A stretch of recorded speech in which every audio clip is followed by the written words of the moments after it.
Welcome to current affairs. PM Narendra Modi ने 28 मई को न्यू पार्लियामेंट बिल्डिंग को इनॉग्रेट किया। एक मल्टीफेथ प्रेयर हुई जिसमें कैबिनेट मिनिस्टर्स भी थे। हमारे देश को अब एक नया पार्लियामेंट मिल चुका है। मोदी जी ने कहा कि ये न्यू कॉम्प्लेक्स एक आत्मनिर्भर भारत का एविडेंस होगा। यहाँ पर आप रॉयटर्स का आर्टिकल देख सकते हैं। Modi inaugurates new parliament building as part of new Delhi's makeover. इस इवेंट को बॉयकॉट किया गया था 20 ऑपोजिशन पार्टीज के द्वारा। उनका कहना था कि पीएम मोदी ने इस न्यू पार्लियामेंट का इनॉग्रेशन करने के लिए प्रोटोकॉल का उल्लंघन किया है। मोदी जी ने रिप्लाई देते हुए कहा कि किसी प्रोटोकॉल का उल्लंघन नहीं किया गया है। न्यू पार्लियामेंट बिल्डिंग का काम रिकॉर्ड समय में पूरा हो गया है। तो दोस्तों, हम यहाँ पर डिस्कस करेंगे इस न्यू पार्लियामेंट बिल्डिंग के बारे में। तो इस वीडियो को एंड तक जरूर देखिएगा और आपने अभी तक हमारे चैनल को सब्सक्राइब नहीं किया है तो जरूर से सब्सक्राइब कर लीजिएगा ताकि हमारे वीडियो की लेटेस्ट नोटिफिकेशन आप सभी को सबसे पहले मिल सके। पीएम नरेंद्र मोदी ने 10 दिसंबर 2020 को न्यू पार्लियामेंट बिल्डिंग की आधारशिला रखी थी। तब उन्होंने कहा था कि पार्लियामेंट की नई बिल्डिंग से ज्यादा सुंदर कुछ नहीं हो सकता। इस बिल्डिंग का निर्माण कार्य 15 जनवरी 2021 से हुआ और 2.5 साल में ये न्यू पार्लियामेंट बिल्डिंग बनकर तैयार हो गई है।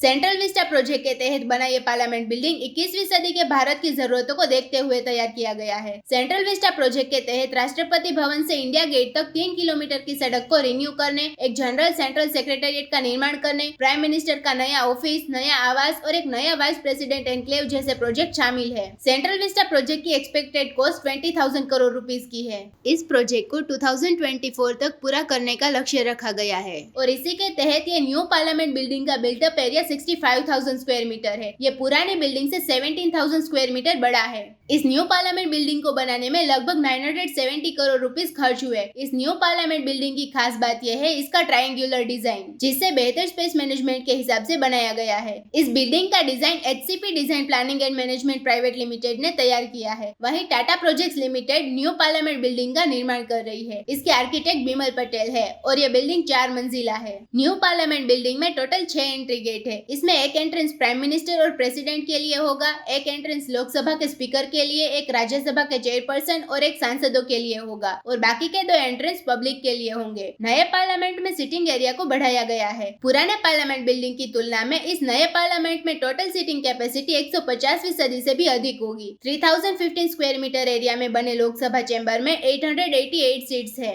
जबकि पुराने लोकसभा चैम्बर में 543 सीट्स ही है। इस न्यू बिल्डिंग को हमारे राष्ट्रीय पक्षी मोर की थीम पर बनाया गया है। राज्यसभा चैम्बर की बात करें तो ये 3220 स्क्वायर मीटर एरिया में फैला हुआ है। इसमें 384 सीट्स मौजूद है और इसे राष्ट्रीय फूल कमल की थीम पर बनाया गया है। ज्वाइंट सीटिंग के लिए गवर्नमेंट के अनुसार लोकसभा चैम्बर में 1272 सीट्स है। इसके अलावा न्यू पार्लियामेंट बिल्डिंग में टोटल 120 ऑफिसेज बनाए गए हैं, जिसमें committee room, ministry of parliamentary के office, Lok Sabha secretariat, Rajya Sabha secretariat, PM office आदि शामिल है। न्यू पार्लियामेंट बिल्डिंग की सबसे बड़ी स्पेशलिटी कॉन्स्टिट्यूशन है। ऐसा कहा जा रहा है कि इस हॉल में कॉन्स्टिट्यूशन की कॉपी रखी जाएगी। ये हॉल सिंबॉलिकली एंड फिजिकली भारतीय नागरिकों को हमारे डेमोक्रेसी के सेंटर में रखता है। लोकसभा और राज्यसभा के हॉल को high quality audio video system से फर्निश्ड किया गया है। इसके साथ ही भवन में फर्नीचर्स पर स्मार्ट डिस्प्ले लगे हुए हैं। वोटिंग में आसानी के लिए बायोमेट्रिक सिस्टम भी लगा हुआ है। न्यू पार्लियामेंट बिल्डिंग में ट्रांसलेशन सिस्टम खास आकर्षित होगा, जिससे एक सांसद कॉन्स्टिट्यूशन द्वारा रिकॉग्नाइज्ड 22 शेड्यूल लैंग्वेज में से किसी भी लैंग्वेज में अपनी बात रख सकेगा, जिसे बाकी सांसद आसानी से समझ सकेंगे। न्यू पार्लियामेंट की ऑफिसों को पीपलाइज करने के लिए सभी सांसदों के ऑफिस डिजिटल इंटरफेस और आधुनिक सुख सुविधाओं से सजी है। न्यू पार्लियामेंट बिल्डिंग दिव्यांगों के लिए भी अनुकूल है, जिसमें दिव्यांग लोग आराम से घूम सकेंगे। उनकी जरूरतों को ध्यान में रखते हुए इसे बनाया गया है। इसमें सांसदों के लिए लाइब्रेरी, लाउंज और डाइनिंग एरिया भी होगा।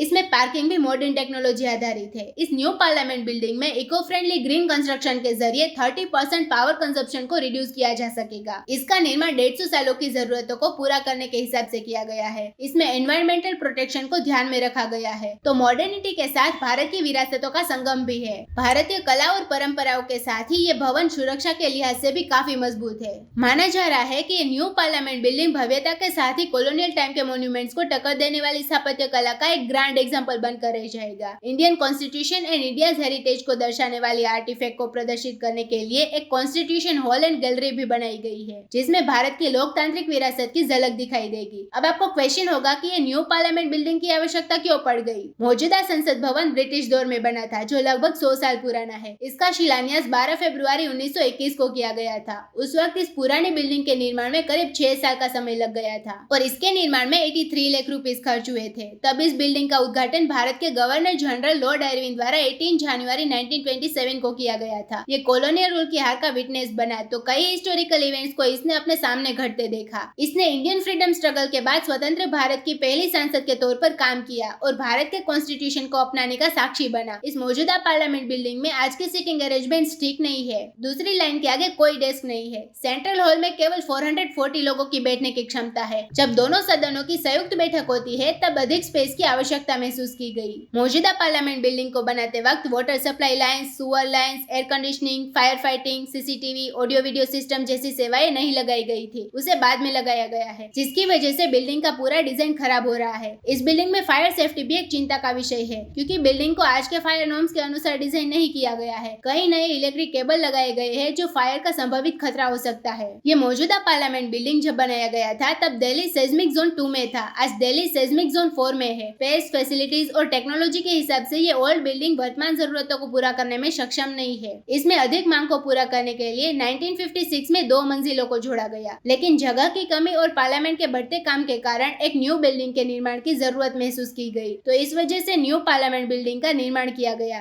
तो दोस्तों, इसी नोट के साथ वीडियो करते हैं खत्म। उम्मीद है यहाँ पे आपको काफी कुछ जानने को मिला होगा। Thank you for listening.